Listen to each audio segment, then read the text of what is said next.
C'est le dernier roman d'Albert Camus, un texte inachevé, 144 pages publiées après sa mort. Le premier homme, manuscrit retrouvé dans la voiture où il trouva la mort. Le premier homme revisité en bande dessinée par vous, Jacques Ferrandez. Merci d'être avec nous pour ce livre que vous publiez chez Gallimard, bande dessinée. Jacques Ferrandez, vous revisitez encore une fois Albert Camus après L'Hôte et l'étranger. Pour quelle raison ? Parce que je me sens très proche de Camus, de par mes origines. C'est-à-dire, moi, je suis né à Bellecour, dans ce quartier d'Alger où Camus a passé toute son quartier enfance. Populaire, hein. Quartier populaire, où Camus a passé son enfance et sa jeunesse, et qui décrit très bien, magnifiquement dans Le Premier Homme, mais qu'il avait déjà décrit dans L'étranger, si on veut, puisque le quartier où habite Meursault, on peut considérer que c'est aussi ce quartier de Bellecour.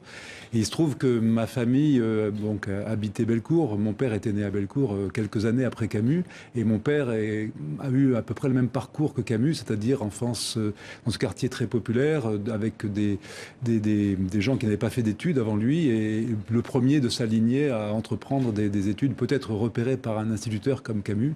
Et mon père est devenu médecin après avoir fait la fac d'Alger, mais en partant de ce quartier et en s'élevant un peu comme le fait Camus. En travaillant justement sur les textes de Camus, est-ce que c'est votre propre vérité, votre propre histoire que vous recherchez ? Alors ma propre histoire, peut-être pas, parce que moi je suis né donc à Alger, mais mes parents l'ont quitté quelques mois après ma naissance, donc j'ai toujours vécu de l'autre côté de la Méditerranée, même si je retourne aujourd'hui très régulièrement en Algérie. Mais en effet, la recherche que fait Jacques Cormery, donc qui est ce personnage inventé par Albert Camus et qui est une sorte de double d'Albert Camus, cette recherche qu'il fait auprès des siens pour savoir d'où il vient et essayer de comprendre quelle est cette histoire, c'est un peu ce que j'ai fait dans une moindre mesure, si on veut, avec Les Carnets d'Orient, qui est une longue série que j'avais entreprise dans les années 80 sur cette histoire commune entre la France et l'Algérie. Et toute cette recherche, finalement, a abouti à rejoindre Camus dans sa propre œuvre, quoi. Je me suis beaucoup nourri des propos et de la réflexion de Camus à propos de ce sujet, justement, de cette compliquée histoire entre la France et l'Algérie. Et quand Camus écrit Le Premier Homme, on est en plein pendant le conflit. Et pour lui, c'est une manière à la fois de retrouver son histoire, l'histoire des siens, mais aussi de rendre hommage, d'une certaine façon, à ces gens de peu, à ces gens qui n'ont pas d'histoire, à ces muets, comme étaient sa mère et son oncle. Ça dit beaucoup de choses aussi sur les rapports sociaux en Algérie. J'imagine aussi que ça, d'après ce que vous dites par rapport à l'enfance de votre père, ça faisait également écho. Oui, parce que Bellecour est un quartier très populaire, très mélangé, et donc la fréquentation des uns par les autres était permanente, si on veut. Alors évidemment, on peut considérer aujourd'hui qu'il y avait une forme de cohabitation ou de coexistence, mais chacun était quand même chez soi. Vous savez, les mariages mixtes, c'était quelque chose d'assez difficile, mais dans les deux communautés, c'est-à-dire que chacun préférait finalement rester un peu dans l'entre-soi, mais il y avait tout de même cette pénétration, j'allais dire, des cultures et de la façon de vivre, une façon de vivre à Alger, en Algérie, de la part des Français, des Européens, qui s'inspire d'une certaine façon de la façon de vivre des indigènes, des Arabes, de la communauté juive aussi qui était sur place. Tout ça, c'est beaucoup fréquenté, a vécu quand même ensemble pendant 130 ans, et évidemment, ça laisse des traces. C'est tout ça que raconte Albert Camus dans Le Premier Homme. Alors, Le Premier Homme, c'est un roman inachevé, je le disais. Albert Camus imaginait plusieurs tomes à cette œuvre très intime. Est-ce que c'est difficile d'adapter une histoire qui n'est pas finie ? Alors évidemment, c'est l'écueil principal, c'est de donner une réalité à un roman qui est en devenir. C'est-à-dire qu'on peut tout imaginer de ce qu'aurait été ce roman si Albert Camus l'avait mené à son terme. Il y a ce qui existe, c'est-à-dire ces 144 feuillets qui ont été retrouvés dans la sacoche de Camus au moment de l'accident de voiture, qui ont été patiemment décryptés, déchiffrés et dactylographiés pour en faire le roman qu'on connaît, qui est venu jusqu'à nous, par Catherine Camus, sa fille. Et puis il y a tout ce qui est aussi marginal par rapport au roman, c'est-à-dire les notes qui avaient été laissées par Camus et que Catherine Camus, là aussi, a peu à peu récupéré pour les inscrire dans l'édition, notamment qu'on retrouve dans la Pléiade chez Gallimard. Et tous ces éléments qui auraient pu nourrir ce roman en décrivant des séquences, en ayant des éléments de dialogue, des noms de personnages. C'est aussi de ces éléments dont je me suis inspiré pour, à mon tour, nourrir les espaces manquants dans ce roman. Roman Inachevé, bande dessinée achevée. C'est la question posée par Alice Kaplan, l'universitaire américaine spécialiste de la littérature française, en préambule de votre livre. Alors, est-ce que vous avez la réponse à cela ? En tout cas, moi, je l'ai achevé à ma manière, c'est-à-dire en étant le plus loyal possible par rapport au roman et par rapport à Albert Camus. Il y a quelques ajouts, hein, malgré tout. Ah, il y a quelques ajouts. Il y a un personnage féminin notamment, parce qu'évidemment, les femmes dont on sait quelle place elles ont tenue dans la vie de Camus sont assez absentes dans ce roman.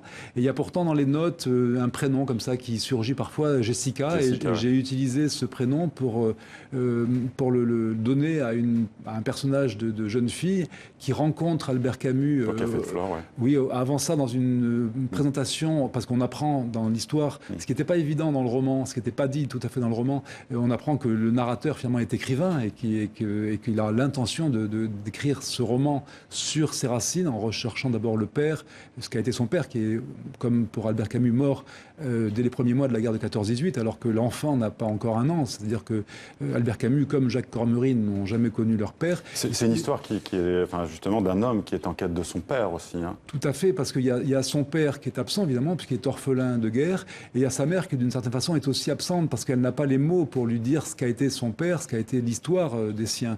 Et cette espèce de reconstitution que Albert Camus, Jacques Cormery va faire, parce qu'il y a évidemment une dimension autobiographique. Très forte, hein, c'est vrai. Très forte, mais dont j'ai voulu m'éloigner déjà en figurant un personnage qui n'est pas le portrait d'Albert Camus. J'ai cherché à créer un personnage qui soit un petit peu, suffisamment différent de Camus pour pas qu'on soit embarrassé, j'allais dire, par la figure de Camus à la lecture de ce roman. Et avec Catherine Camus, avec qui j'ai travaillé aussi un petit peu, j'ai toujours insisté pour dire c'est l'histoire de Jacques Cormery, ce n'est pas l'histoire d'Albert Camus, ce qui me laissait en tant qu'adaptateur, disons, plus de liberté sur les éléments qu'on pouvait rajouter et qui n'appartiennent pas forcément à la biographie d'Albert Camus lui-même. Alors, roman inachevé, ça veut dire aussi matériaux bruts, matériaux et textes qu'Albert Camus n'a pas retouchés. Est-ce qu'on se sent encore plus proche de l'écrivain, de l'homme, justement, avec ce texte ? Oui, d'une certaine façon, je trouve que le premier homme, c'est un peu l'anti-l'étranger. Dans l'étranger, on a un personnage qui est très indifférent à tout. C'est un cœur très sec, en fait, dans l'étranger. Ça reste une énigme. Qui est Meursault réellement ? Quel est l'épaisseur de ce personnage? Il y a quelque chose qui reste très mystérieux dans ce personnage de Meursault. Là, avec Jacques Cormery, on est de plein pied avec la sensibilité extrêmement à fleur de peau d'Albert Camus.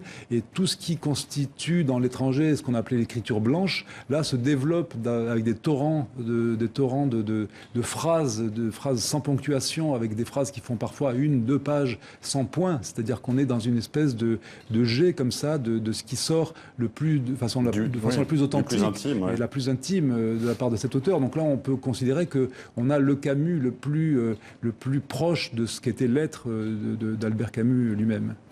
Vos adaptations de Camus, elles sont aussi possibles parce que Catherine, vous en avez parlé, Catherine Camus, sa fille, vous en donne, je crois, l'accord. Oui, on a fait confiance depuis le début, depuis l'hôte, depuis cette nouvelle. Vous avez noué une relation particulière avec elle ?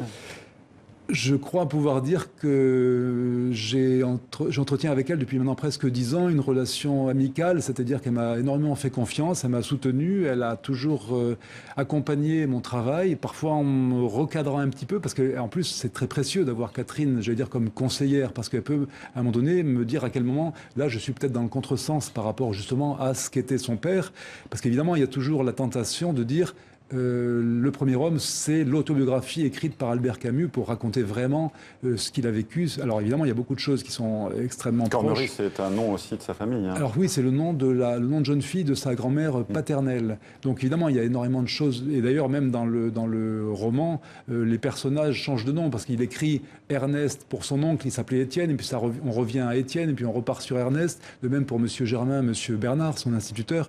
Donc on voit bien à quel point ce roman est proche de la vie même de Camus, mais dans l'idée même que justement ce roman était inachevé, il fallait pouvoir lui donner une existence aussi en tant que récit, enfin en tant que histoire, quoi. Et cette histoire parle à la fois de Camus et des siens, mais parle aussi, j'allais dire, presque de toute cette communauté des Français d'Algérie, en essayant de lui rendre hommage, et en essayant de rétablir aussi peut-être l'injustice qui a été celle qui a frappé toute cette population qui s'est retrouvée au banc de l'histoire.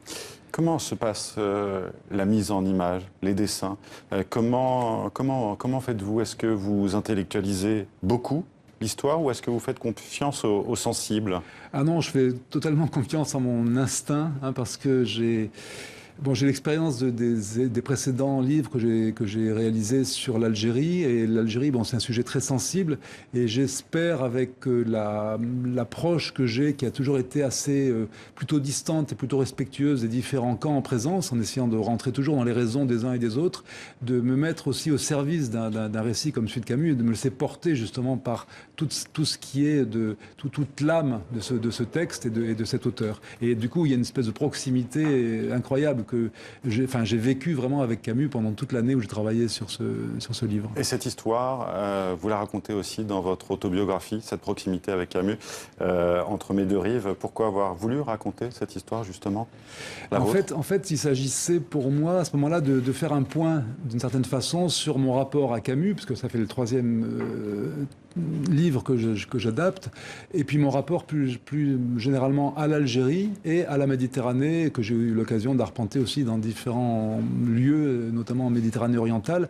Et c'est tout cet ancrage, justement, un peu entre deux, c'est-à-dire que je suis né en Algérie, j'ai toujours vécu sur la rive nord de la Méditerranée, je retourne périodiquement dans ce pays, j'explore aussi les autres pays du bassin méditerranéen. Il y a quelque chose qui nous unit dans toute cette Méditerranée et que j'essaye de raconter dans mes ouvrages. Merci Jacques Ferrandez d'avoir été avec nous. Le premier homme est publié chez Gallimard Bande Dessinée. Votre autobiographie Entre mes deux rives sera bientôt en librairie et aux éditions du Mercure de France. Et on va vous retrouver dans 2 jours dans le grand tour de la francophonie sur TV5 Monde. Merci d'avoir été avec nous. Merci à vous.